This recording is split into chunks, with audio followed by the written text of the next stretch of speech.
Good morning. I'm Savannah Sellers. I'm Joe Fryer. Right now on Morning News Now, growing calls for the release of the search warrant affidavit for former President Trump's Mar-a-Lago home. Trump himself wants to see the documents released, while investigators say that is not a good idea. The judge is set to hear arguments from both sides this afternoon. Plus, what we're learning about the documents seized from Mar-a-Lago, materials that FBI officials are still sorting through. Overhaul. Major changes are coming to the CDC after the agency's director admits its response to the COVID-19 pandemic could have been better. What the future of the agency could look like as it battles two new growing outbreaks, monkeypox and polio. Drying out. The West is in the middle of its worst drought in more than 20 years. We're going to take a closer look at the conditions the region is facing as millions of people are told to conserve their water use. And setting sail. More people are booking cruises, especially with COVID restrictions loosening. Your vacation on the ocean may still look a little different than it did before the pandemic. What to expect on board, plus what's behind all of the great deals available right now.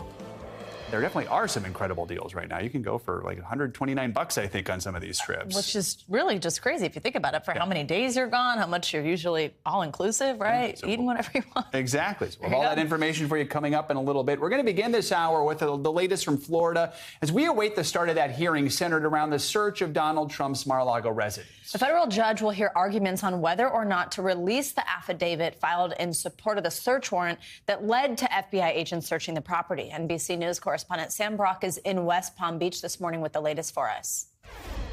At 1 o'clock Eastern later today, a small federal courthouse behind me in Palm Beach County becomes the center of the political universe. Of course, this is against the backdrop of the DOJ warning that unsealing that affidavit could compromise the investigation and any future witnesses. Now, the document itself is expected to contain key clues as to why investigators went into Mar-a-Lago in the first place, as calls for transparency grow. The pressure for the federal government to show its cards in last week's unprecedented search of former President Trump's Florida home now set to come to a head in a federal courtroom, even as investigators continue to sift through a trove of documents.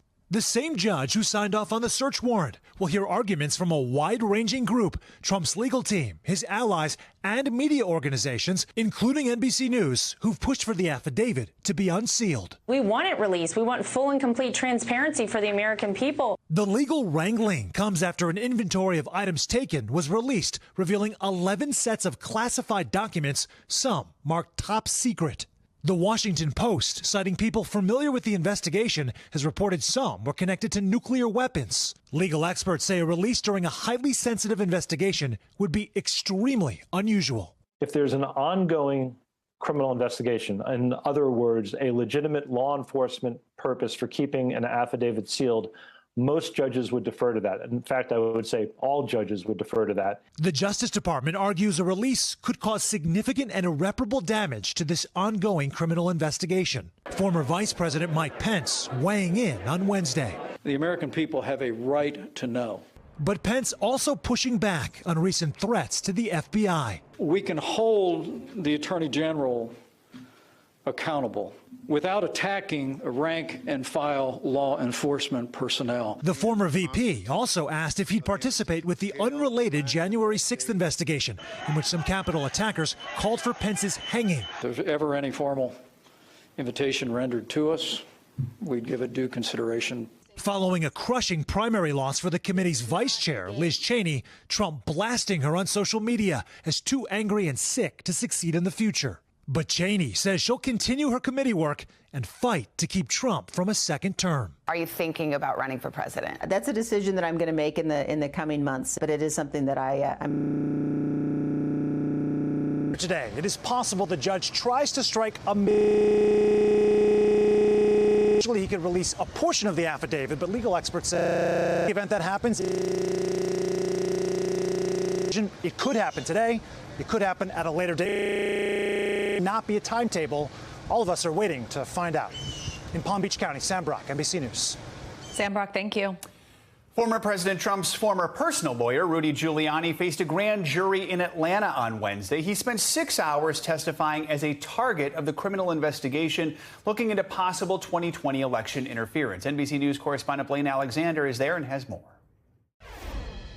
Well, Rudy Giuliani spent 6 hours inside the courthouse here behind me, testifying under oath behind closed doors before this special grand jury. Now, of course, these are closed proceedings. We do not know what he was asked inside, but we do know that it very likely centers around statements that he made to Georgia lawmakers back in 2020, just on the heels of the presidential election, where he made a number of false claims, conspiracy theories about Georgia's election. Now, after the testimony yesterday, an attorney for Giuliani did not go into specifics about what he talked about, citing grand jury secrecy, but an attorney beforehand did give some indication as to what he was not going to speak on, saying that he would stay away from any conversations that he had with the former president and that he would likely cite attorney-client privilege.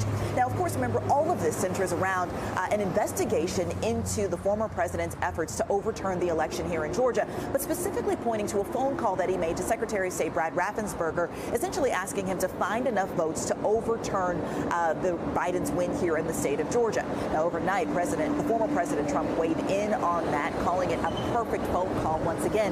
But all of this is once again widening the possibility of exposure for the former president and any of his associates to criminal exposure. Now, all of this comes as we're seeing the investigation itself widen here in Georgia. In fact, this morning, Georgia's Governor Brian Kemp is fighting a subpoena of his own, calling it politically motivated this close to November. Back to you. All right, Blaine, thank you. And that is some strong criticism of the CDC from the director of the CDC. For the first time, Dr. Rochelle Walensky says the CDC failed to respond quickly enough to the COVID pandemic and needs to be overhauled. This comes as the agency confronts new threats, including monkeypox and a troubling reappearance of polio. NBC News national correspondent Gabe Gutierrez is here with the latest. Gabe, good morning. Joan Savannah, good morning. The new steps grew out of an external review the CDC director had ordered in April. It is a blunt acknowledgement that the CDC fell short with so many lives at stake.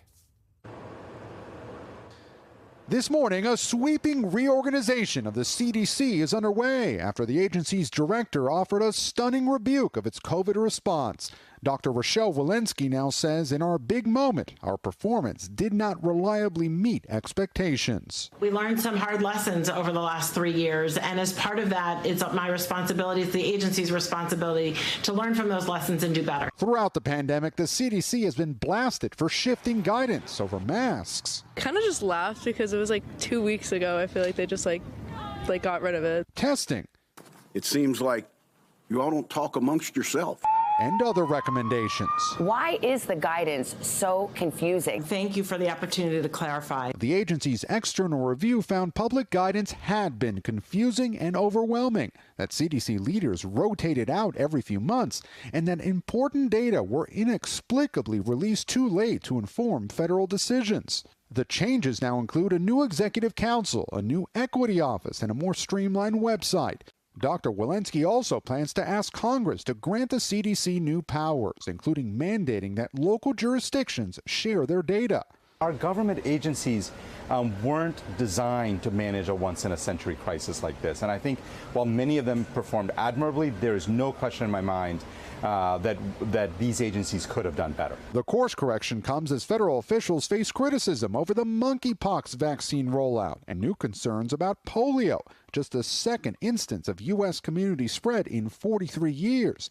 Last week, health officials announced that polio had been detected in New York City's wastewater. Make sure that your children are protected because this is a very, very serious disease. A polio vaccine clinic opening in Rockland County, New York. I may have gotten it as a child, but I wasn't sure about my records, so that's why I came. The CDC says almost all children, 93% across the U.S., are vaccinated against polio before the age of 2. If you aren't sure, most states do allow you to request immunization records online. Doctors say a polio booster is not recommended if you got your initial vaccine as a kid. I've seen a lot of articles about teenagers texting their parents, did I get vaccinated? It's hard to know. It's hard to find those records sometimes. Yeah, it is, and it was a long time ago, but it's good information to have. All right, Gabe Gutierrez, thank you so much. Gabe. Turning now to the desperately dry conditions plaguing the country. The West is in the midst of a 23-year drought, and as reservoirs dry up, states are haggling over who has access to limited resources. NBC News correspondent Steve Patterson joins us with more on that. Hey, Steve, good morning. Joe, good morning to you. Let's start on the Colorado River. It serves as a hydropower highway from Lake Powell all the way to Lake Mead. It's the nation's largest reservoir where all that excess water is banked in a system that supplies that water to 40 million people in the West. Now that supply is dwindling and the crisis is serving as a microcosm for the problems that are associated with climate change. On the surface, the boundless beauty of the Colorado River feels eternal. But just underneath, an increasingly urgent threat is rising faster than ever before.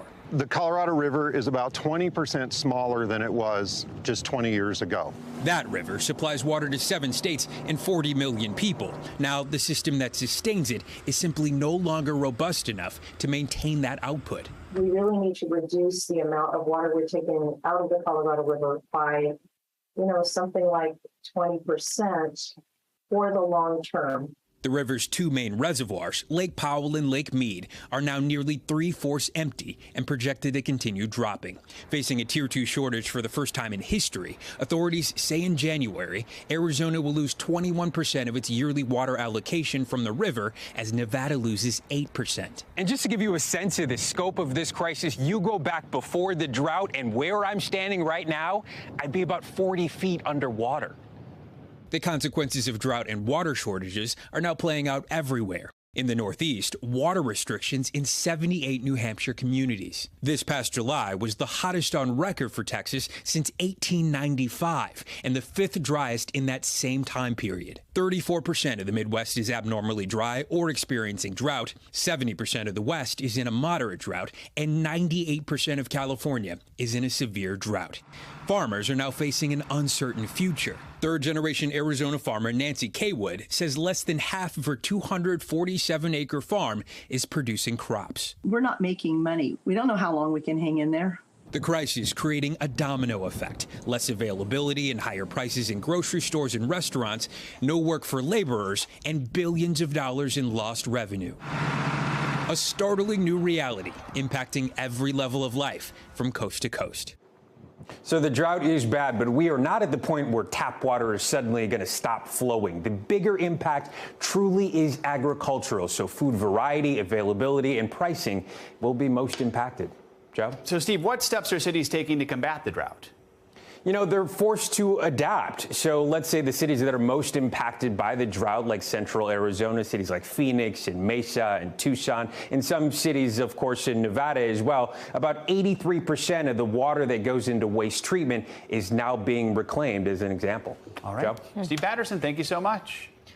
Now, parts of those drought-impacted areas could see some flooding over the next few days, as both New Mexico and Arizona could see monsoon conditions for that. And what else is happening in your neighborhood? Let's check in on your Morning News Now weather. Michelle Grossman's back with that. Hey, Michelle, good morning. Hey there, guys. Yeah, we're looking at that monsoon conditions continuing today, also throughout the weekend. We're going to see it picking up tomorrow, and then it's combining with an area of low pressure. So they're joining forces to bring some really heavy rain. The soil's so different in the Southwest. It's more clay-like, so we get flooding a little bit faster. And we're looking at 3 to 5 inches of rain in some spots. So this is the flash flood risk for today. We're talking about the Southeast. We're also Southwest. We're also talking about the Southeast with a really slow-moving front that's bringing showers and storms and really torrential downpours. So as we go throughout the day, we're going to focus on the Southwest first because we're looking, as I said, 3 to 5 inches of rain throughout the day. And then tomorrow we're going to see really heavy rain, and that's going to continue into the weekend. So here's the setup. We have that monsoon rain that's been going on for months. That's beneficial for this time of year. But when it goes over the same areas, that's where we have the problems.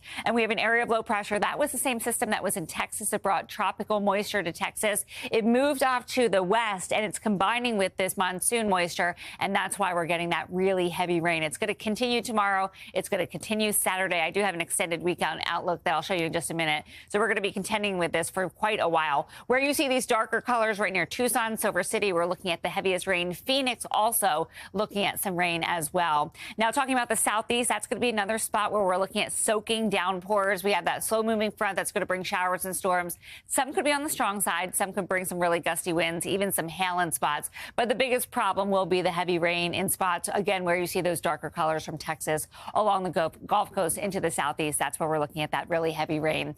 Elsewhere, we're looking at heat in the West, temperatures into the 90s, into the triple digits. We've been seeing this all week long. We're going to continue to see it into the weekend. So when heat waves go on and on, that's when it gets really stressful on the body. and especially in places that aren't used to this. So we're looking from Washington through Oregon into California, even into portions of Idaho. 17 million people impacted by a heat advisory or an excessive heat warning, and that jet stream bringing that hot air. So 104 in Sacramento today. That's well above normal for this time of year, and 105 in Fresno. We'll see those numbers once again as we go throughout the next couple of days. But taking a look at the weekend forecast, we're going to start at Friday because we consider that the weekend, don't we? We're looking at that flood threat once again in the southwest. Downpours in the southeast. Really nice start to the weekend in the northeast, but we're going to bring in some showers, especially in the Great Lakes, into portions in the mid-Atlantic. But look at all that rain still in the southwest. Back to you guys. All right. Thanks, Michelle. Going on, as always. Thanks, Michelle. Now to America's ongoing battle with inflation. New retail numbers are showing the toll it's taking on families, small businesses, and big box retailers alike. NBC News correspondent Maggie Vespa is in Chicago outside a Target store. And Maggie, the retail giant says it's taken a big hit even in its latest earnings report. Tell us the latest. Yeah, Savannah, definitely a stunning hit. Target executives confirming yesterday their second quarter profits fell roughly 90% compared to this time last year. So, of course, that number shocking a lot of people. This as new federal data shows just how much everyday Americans are stretching their budgets to try and make ends meet. From major retailers to everyday families. Like I tell my kids, you know, it's just the stuff that you need, not the stuff that you want. The ripple effects of inflation are reaching every corner of American life. Target confirming their second quarter profits plummeted roughly 90% from last year, with executives blaming price slashes on excess merchandise, goods stuck on cargo ships during the pandemic that have now arrived en masse. Consumers grappling with their own money woes. We try to go from store to store and get, you know, whatever is cheaper. Less than 24 hours after President Biden promised relief via the Inflation Reduction Act, new federal data shows between June and July, spending remained stagnant, with Americans shifting minimal savings from falling gas prices to afford basics. Online shopping is up, as are some retail sectors, namely food sales, but not nearly enough to cover decades-high inflation. Translation? Families are spending more on less. Yeah, everything here is store brand. While restaurants patiently take the hit. One day, chicken wings are affordable and great, and the next day you can't afford chicken wings for the price. At Stadium Club in McCook, Illinois, Steve Palmer changes the menu weekly to work around fluctuating prices. The stress holds steady. My house is on the line for my business. So if I have a bad week, you know, who knows? The toughest part? The uncertainty. Experts share that pain. We're still a bit confused about where this economy is going. The economy is neither sort of plunging nor soaring. It's kind of holding there in the middle, and we're waiting to see what happens. And one retail sector that, by the way, month to month really took a hit is auto sales, down roughly 1.5% from June to July, with some car dealers saying it's not that demand is low, it's that they don't have the inventory, and that amid the chip shortage in particular, they really literally don't have the cars to sell, with some consumers waiting 8 to 10 months for the car they want to buy to be available. Just adding to that frustration for everyday families. Maggie, it's like you cued that engine revving yourself just a second ago for that tag. Thank you so much. We planned that. Yeah, exactly.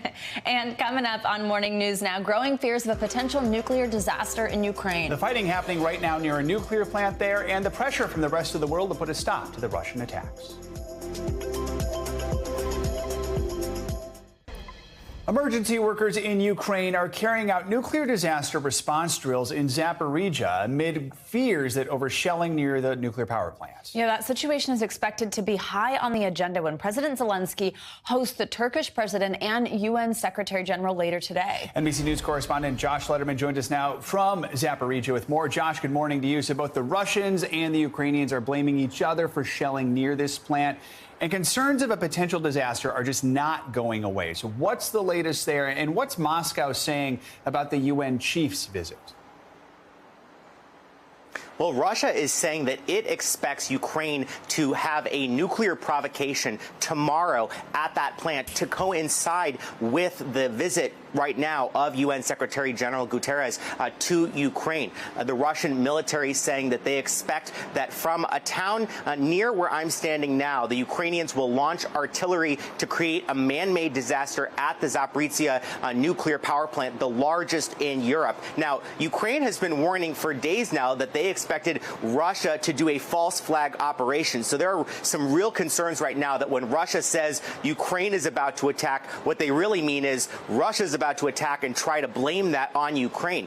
Both countries have actually been conducting nuclear disaster drills in full hazmat suits, while the Russians say they are deploying radiation monitoring stations to the area in anticipation of a potential disaster, which there was a briefing this morning from the chief of Russia's nuclear defense forces, who said that if there is that kind of a disaster, radiation could spread to Germany, to Poland, to Slovakia. So suffice it to say there is a lot of tension here in Zaporizhzhia right now, Joe. Absolutely. Hey, Josh, it's Savannah. There have also been these explosions in Russian-occupied Crimea. Recently, Russian media says Moscow has replaced the commander of its Crimea-based Black Sea Fleet. Do we know if that's related to these blasts or some type of disappointment, frustration with what's happening there? What are both sides saying about that?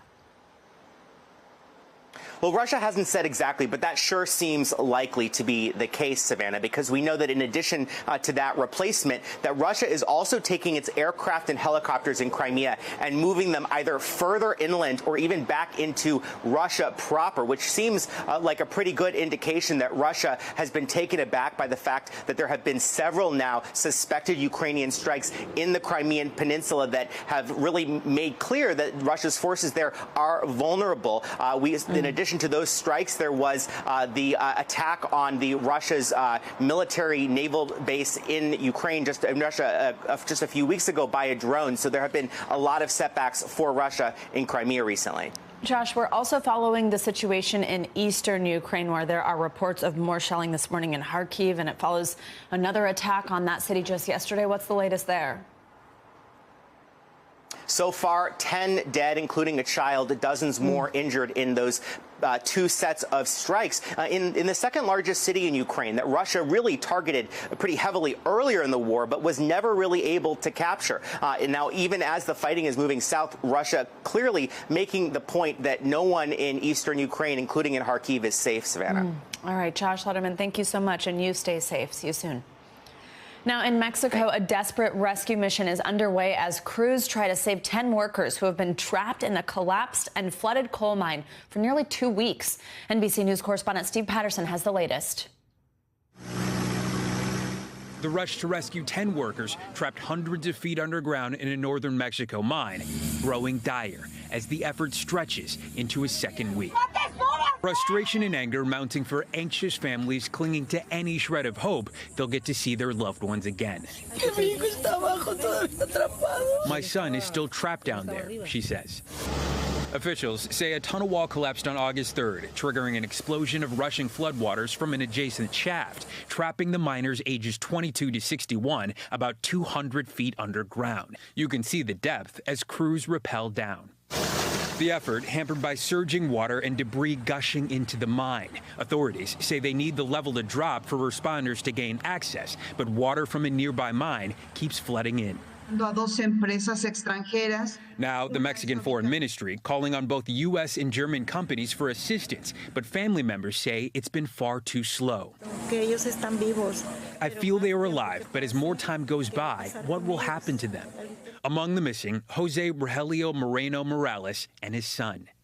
The family begging officials to let them search themselves. I want to hug him, and I ask God for him as my gift, this little girl said about her uncle. But now, exactly 2 weeks without any sign of life, hope that was once for a speedy rescue is now for a miracle. Steve Patterson, NBC News.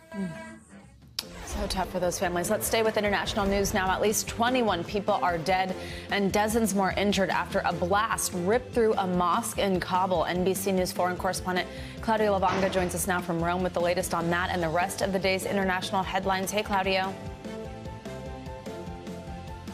Good morning, Savannah. Yes, police have said that at least 21 people have died and 33 others were injured in the attack. Now, the blast went off at a time when the mosque there in Kabul was packed because of the evening prayers. And now no claim of responsibility has arrived so far, even though this attack has come a week after Islamic State militants have killed a pro-Taliban cleric in a suicide bombing again in Afghanistan's capital. And let's move to Syria, where authorities are denying that they are detaining Austin Tice, an American journalist who disappeared in August 2012 while covering the war there. In a statement issued by the White House to mark the 10th anniversary of his abduction, President Biden said he was certain the Syrian government is holding him.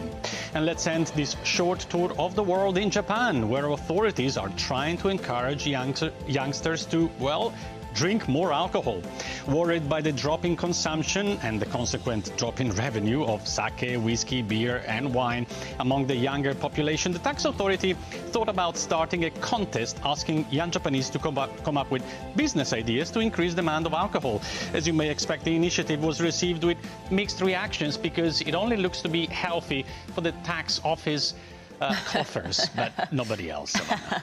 Yeah, everything in moderation, right? I don't know about that. All right, Claudio, thank you so much. And now coming up, a warning for people using period tracker or reproductive apps. Your information is likely easier to access than you might have thought. What that could mean for people trying to seek an abortion. That's next. Welcome back. It was a story that captivated the nation and really shed some light on what it means to be catfished.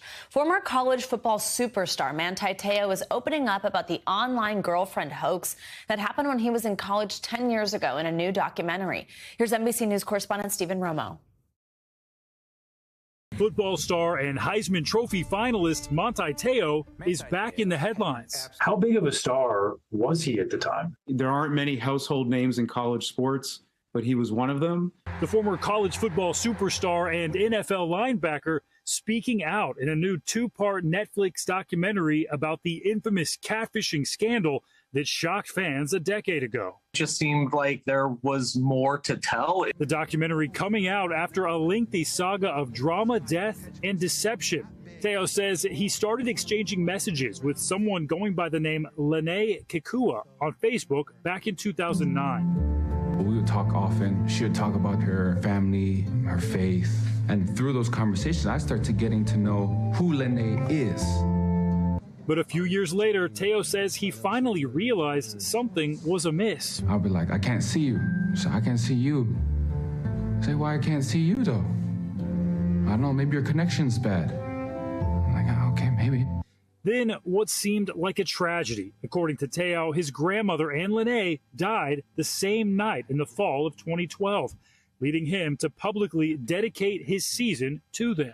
6 hours ago, I just found out Grandma passed away, and you take, the love of my life. Last thing she said to me was, I love you. The Te'o's dramatic story began unraveling when Deadspin started looking into his girlfriend and her supposed death. Te'o says he got a call saying the girl he thought was dead was actually alive 2 days before this moment. I'll never forget the time when I found out that, my girlfriend passed away. And Te'o went to the athletic department, but school officials told the documentary they advised him he didn't need to say anything right away as they tried to figure out what happened. Tweets began circulating skepticism about Lene. And Deadspin reporters found the real woman pictured in Lene's profile, and she was not involved. In January of 2013, Deadspin broke the story. The Manti Te'o story isn't real. What started as an inspirational story deteriorated into a cruel, twisted hoax. Te'o says that's when he found out Lene was in fact a catfish, where another person hid behind a fake social media identity. Is Manti Te'o in on this elaborate hoax? When some of the facts became known, I think there were a lot of folks that felt duped. Te'o went from beloved athlete to the butt of endless jokes and ridicule.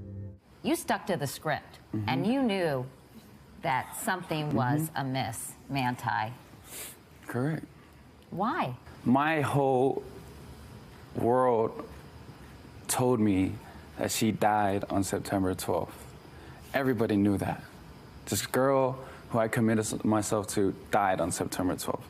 Now I get a phone call on December 6th saying that she's alive, and then I'm going to be put on national TV 2 days later, and they ask me about the same question. What would you do? His supposed girlfriend was actually Ronaya Tuisasopo, using photos of someone they went to high school with. Were you in love with him? I mean, yeah, if as twisted and as confusing as it may be, yeah, I mean, I cared for this person. I don't think that they like the idea of that media coverage kind of being the period at the end of this pretty long sentence. The former catfish is now a proud trans woman and goes by the name Naya. I've seen the show Catfish a couple of times, and a lot of their reasons for not being able to FaceTime, I've probably used all those reasons. Dale telling CBS why he participated in the documentary all these years later. In order for me to kind of heal from this, I need to reveal it. What surprised you the most to learn? Hearing more about what their relationship was like, but just how much they really did talk and communicate and have a sincere relationship between the two of them. Our thanks to Stephen Romo for that report. Now, in the documentary, Teo said the incident had a huge impact on his mental health and added that he'll take all the jokes and memes if he can be an inspiration to even one person who needs him. Now, in the aftermath of the Supreme Court's decision to overturn Roe versus Wade, many reproductive rights advocates pointed out the potential that period tracking apps could be used against their users. Well, now a new survey from Mozilla found most apps devoted to reproductive health haven't done much to prepare for the possibility of law enforcement asking for their customers' information. For more, we're joined by NBC News reporter Kevin Collier. Kevin, good morning. Thanks for being here with us. So take us first just through this survey, what exactly it found and how these apps are responding to what it claims. So it looked through 25 apps that deal with reproductive health in some way, shape, or form, whether it's period tracking or pregnancy tracking, fitness, that sort of thing. And only one of them had a very clearly defined policy of what would happen, how they would respond if law enforcement came seeking users' data in an abortion investigation. So only one of the 25. Now, in many states, it's unclear what exactly constitutes a criminal abortion. This is part of this issue that we've seen, is that everything has become this patchwork. It's become very confusing. What action can users or companies take if they don't wish to share personal data with law enforcement, and maybe even unrelated to an abortion, but just kind of not knowing what's going on here? What can you do?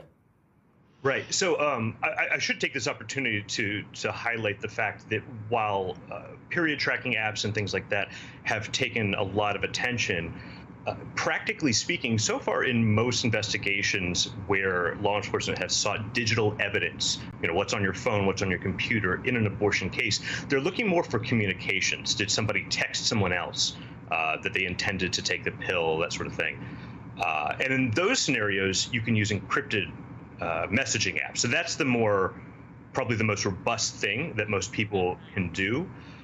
They also can ask more from their apps and look at guides like this one to see which ones do a better job of encrypting or storing their data.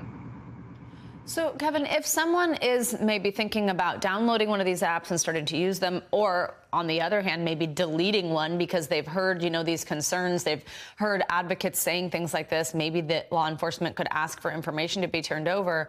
If you're on either side of that, what should people be thinking about? What should they look into? Check if the app stores the user's data on the actual phone, on the device, see if they, rather than storing it on the cloud where it is more easily accessed by law enforcement, check to see if they encrypt that data. And then again, watch how someone messages, watch how they communicate with each other.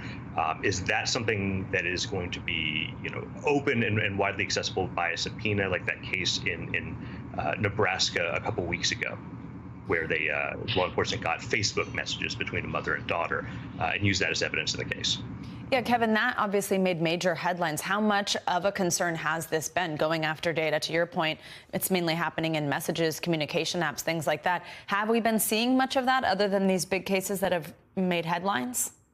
No, they're scattershot so far. And the concern that this study is kind of responding to is if more people move to encrypted communications, Then if some enterprising, say, state DA wants to find, cast a much broader net looking for people who may have had illegal abortions, that's when they'll start looking at reproductive apps like that. So that's what the kind of the point of the study we're highlighting today is trying to encourage those companies to start thinking about these things now rather than when they actually are served with a subpoena. Kevin Collier, thank you so much. And now to one of the largest animal rescue operations ever. 4,000 beagles were saved from a breeding and research facility in Virginia. NBC News correspondent George Solis takes us inside the mission. We're the best dogs in the world. Adorable? Absolutely. But for these wide-eyed, droopy-eared beagles, not everything is as it seems. Hi, baby. Life just got better. Unloaded, one by one, these dogs were once only known by their tattooed ID number. And that's because you're watching a once-in-a-lifetime rescue operation. Next up, who's next? 4,000 beagles have been spared a life as test subjects for medical research around the globe, a practice still extremely common. Where does this rescue and relocation effort rank among some of the operations that you guys have handled over the years? I don't think most of us have ever seen approximately 4,000 dogs in one case, so this is huge. It's historic. NBC News was invited inside the facility. On the day, 233 of these dogs arrived. It's a Herculean rescue effort a long time in the making. Last year, PETA, People for the Ethical Treatment of Animals, went undercover at Envigo, a massive breeding and research facility in Cumberland, Virginia. Our investigation found that famished nursing mother dogs were deprived of food for up to 2 days, that animals were being hosed in cages with high pressure cold water, that puppies were dying by the hundreds. PETA reported their findings to the USDA, citing Animal Welfare Act violations. And this past May, the Justice Department got involved, securing the surrender of thousands of dogs. Envigo declined an interview with NBC News, but their parent company Inotiv said in a statement it had reached a settlement with the DOJ and the USDA. The agreement states the company will not have to pay any fines or penalties, nor is it an admission of liability or wrongdoing. The facility will shut down once all 4,000 dogs have been removed.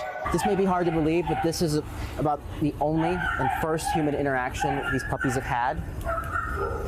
And hopefully it will not be the last. Temporarily housing this many dogs takes a makeshift village of kennels. Leading the charge is Senior Manager of Animal Care, Katie DeMay. Currently, we have volunteers and staff in this building from all over the country. Why was it so important for you guys to kind of share this slice of their journey? Sure, it's important so people can see what goes into a mission of this scale. The Humane Society says these dogs will soon travel to rescue and shelter partners across the country to be put up for adoption. A massive operation and twist of fate for these dogs, now on the way to the lives they deserve. Our thanks to George Solis for bringing us that story. Now, many of the rescued beagles are now on their way to shelters across the country, ready to be adopted. The Humane Society says they're a little more than halfway through their rescue operation and hope that every single one of these dogs finds a happy home. As do we. They're very cute, so I'm sure they will. Coming up, the cruise industry is making a comeback. Yeah, with COVID restrictions loosening, reservations are through the roof. We're going to tell you how cruise lines are trying to meet demand and what you need to know as you book your next vacation next.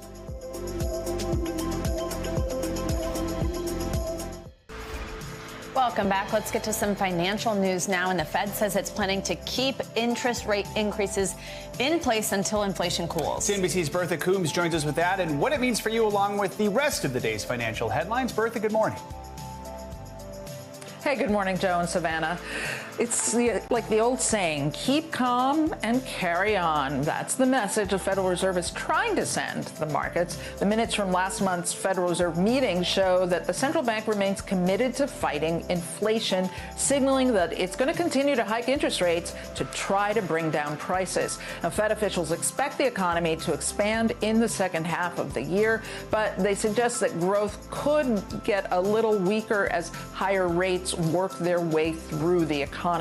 The Fed notes that the housing market, consumer spending, and business investment has already started to slow. Meantime, Apple Apple is expected to unveil the latest iPhone on September 7th. Bloomberg reports the iPhone 14 will feature a better camera, but will otherwise only have minor upgrades. There will be a version with a 6.7-inch screen, but Apple is getting rid of the mini version with the 5-inch screen. Those of you who have good eyesight and can see those on those little screens. Apple is also expected to unveil 3 new Apple Watch models and several versions of Macs and iPads by the end of the year. And Amazon, well, it seems like everybody wants to be like TikTok and join Amazon in that club. The Wall Street Journal reports that it's testing a feature in the app that would show users a feed of product photos and videos that you can share with others. The test is currently being run with a small number of Amazon employees. A widget brings shoppers a feed with a stream of images and videos with people able to like, share, and buy items. An Amazon spokesperson says the company is constantly testing new features to help make customers' lives a bit easier. Personally, I don't need videos on my Amazon feed. No. Also, I think there's enough of people showing their Amazon lists actually on TikTok that's sending people there anyway, because they do those storefronts. You know? Everyone wants to like TikTok. Exactly. Thanks for that. Thank you. The cruise industry is back, and with COVID restrictions now loosening, demand is high. NBC News correspondent Emily Aketa has been looking at whether it's best to book now or wait, and where to go for the best deals.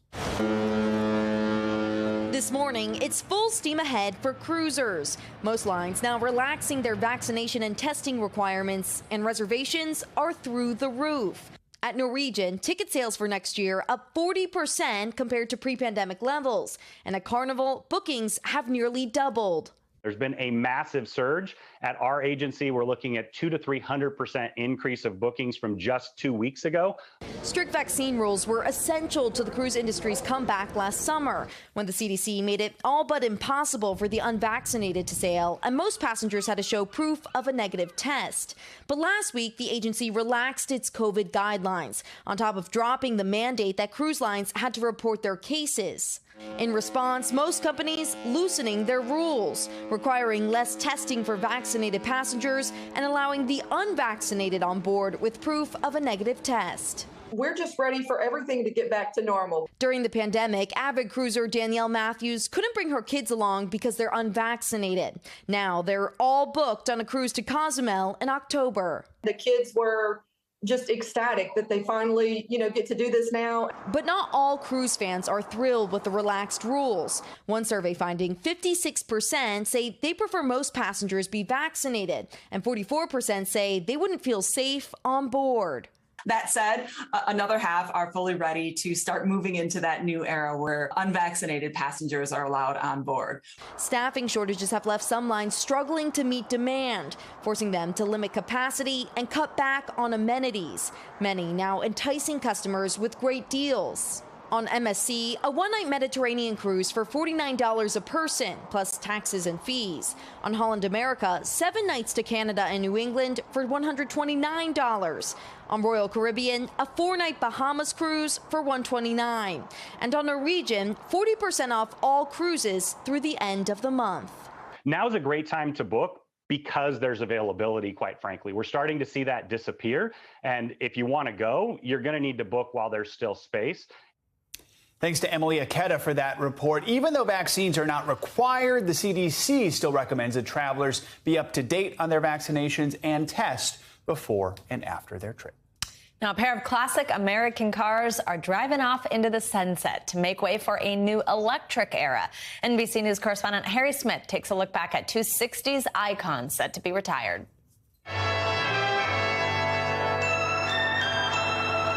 Everybody's falling for this one. The Dodge Charger is one of those cars that had us at hello. In the pantheon of muscle cars, its styling stood out.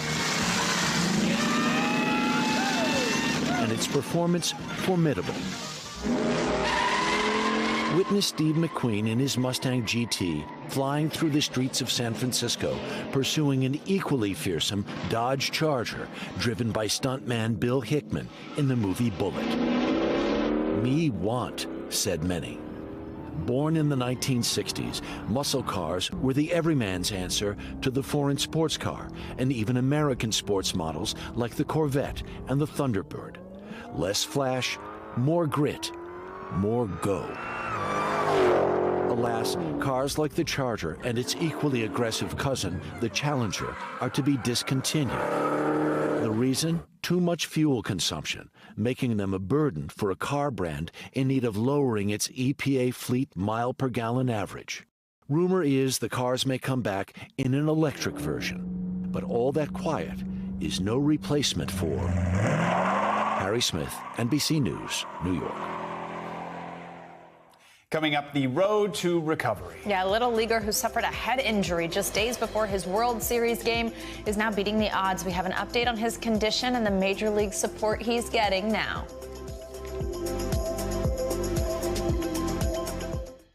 Welcome back. This is one that might divide people. Papa John's has introduced a new item on its menu, pizza without the pizza dough. That's right, this new crustless Papa John's pizza bowl.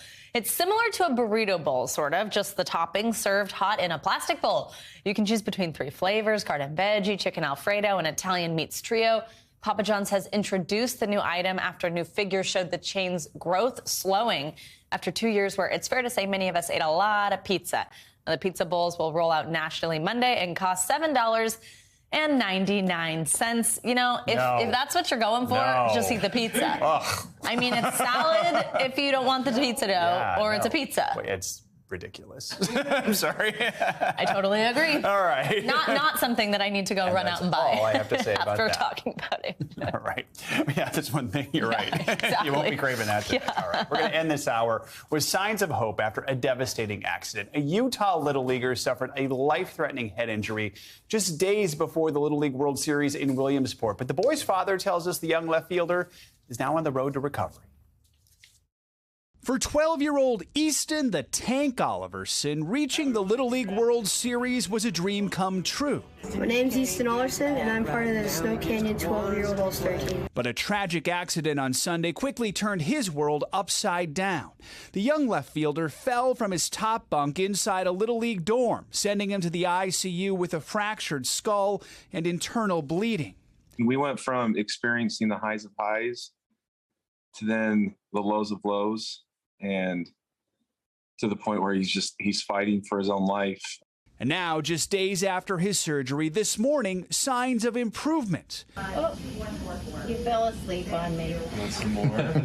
A family-run Instagram account, Miracles for Tank, posted he is no longer sedated and starting to wake up more, adding Easton has displayed tremendous progress, showing a desire to eat and remembering his name and age in front of his doctors. Statistically, he should have passed away, but here he is 3 days later. It is remarkable. Since the injury, a flood of prayers and support have streamed in for Easton, including a message from his hero, Los Angeles Dodgers right fielder Mookie Betts. I just want you to know that we are praying for you, thinking of you, and I hope to see you soon, my man. The Little League World Series released a statement to NBC News acknowledging the bunk beds did not have guardrails, adding, out of an abundance of caution, Little League has made the decision to remove all bunks from within the dorms and have each bed frame individually on the floor. It's going to take time. It's going to be a long road for East, but we have a lot of faith that he's going to be able to live a life that we're hoping for. Easton's team, the Snow Canyon All-Stars, they're the first Utah team to make the Little League World Series. So who's taking Easton's spot? Well, his little brother Brogan actually flew into Williamsport yesterday to take Easton's place as an alternate. So he'll definitely be a team to watch starting tomorrow. Oh, so exciting. Oh, yeah, what a sweet story. Absolutely. Thanks for watching our YouTube channel. Follow today's top stories and breaking news by downloading the NBC News app.